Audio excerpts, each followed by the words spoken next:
That's right, and this happened to be one of my favorite films to catch at TIFF, and it is in theaters now across Canada. So the story begins, I'm taking you back to West Africa, 1823. This is, believe it or not, based on a true story. The setting is the kingdom of Dahomey. Now, as you can see, this is set during the time when the slave trade is flourishing, and the king, played by John Boyega, there he is very concerned about what's happening outside his empire. Let's take a look. An evil is coming that threatens our kingdom, our freedom.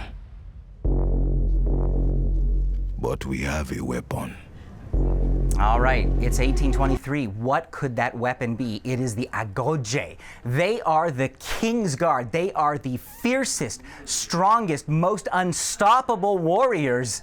And they happen to be all female. So these women sacrificed their lives to live inside the king's palace and train under the general Nanisca, who you can see is played by Viola Davis. Now, we've seen Viola in roles, but I think never something like this. Behold.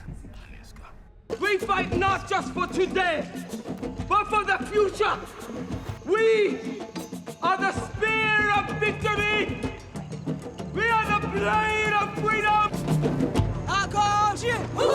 Agojie! Agojie! So remarkable. I mean, that is not someone you want to be facing across the battlefield. I was listening to her on the red carpet talking about working out in her driveway, getting ready for that role where she's got that stare, she's got that glare, her shoulders have shoulders. But it's not just about the general, it's also about her new recruits. There's a wonderful character named Nawe. She is someone who, at this time, I mean, women, they're just married off, right? But Nawe, she has some lip, she has some spirit, she speaks for herself. And so the husbands don't want her. And so they throw her at the door of this palace. They say, hey, you do something with her. And she finds purpose in the life of a soldier. But there she is. She can't really stay quiet, even when she finds herself in the bathhouse with the general herself. Take a look. All our lives, they tell us stories about the Agojie, that you have magic. You look like a regular old woman to me. Fighting is not magic. It is skill. We will see if you have any. And that's General's confidence right there, Natasha. I mean, she just came in and insulted her, saying, you're just an old woman. And she's like, yeah, we'll see how you do on the battlefield. And then we can talk. And Eli, you've been away from us, of course, because you've been busy with the Toronto Film Festival.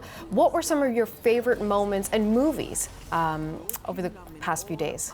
Well, this is certainly the top of the list there. It was remarkable just to see Viola Davis on the red carpet. She was there with her husband and her daughter. She wanted to present this film to everyone. It's a movie that the studios at the beginning didn't really believe in, so it was wonderful to hear her talking about really achieving the impossible and fighting for her cast and fighting for this vision. But I also had a wonderful time with John Boyega. Now, he plays the king in this film, and he's had kind of some tough experiences in Hollywood, some real bitterness about what happened with Star Wars. But this he described to me, Natasha, as a healing, to be there surrounded by this beautiful music and African culture and people like performing and dancing in front of him. But I asked him, John, you're supposed to be the king. You're supposed to be putting your general in her place.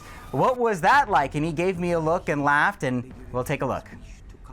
I'm 30 years old, but Viola Davis has been in this, and she made some moves. So when you give me a scene and you're like, more authority with Viola Davis, you need to. I had to breathe real quick. I said, someone give me some water. They're telling me to be stern with Viola Davis. So, he had to find something within himself. But what is so remarkable about this film is that, yes, we've seen action films like this, and we've seen kind of this genre. I mean, it even reminds you of something like Braveheart, with all these warriors throwing themselves at the enemy. But what really struck me, what really makes The Woman King special, is it starts with the action, and it is gritty, and it is violent, but then it's really about the humanity. This woman, Nanisca, she has had to basically stop being a human, stop being being a woman, she's had to repress her pain and her trauma in order to become the leader her people need. But what is so remarkable about this film is as it progresses, she starts to try and bring those two halves of herself back together. So yes, this is an amazing film about these amazing soldiers and their strength, but we then understand the price that they've paid to become this unstoppable army. So I think it is a fantastic film, certainly near the top of my festival experiences, and I am rating this 4.5 stars out of 5 and hoping dearly that we see an award season conversation around Viola Davis and some of her young actors. Okay, Eli Glasner, thank you so much. You're welcome.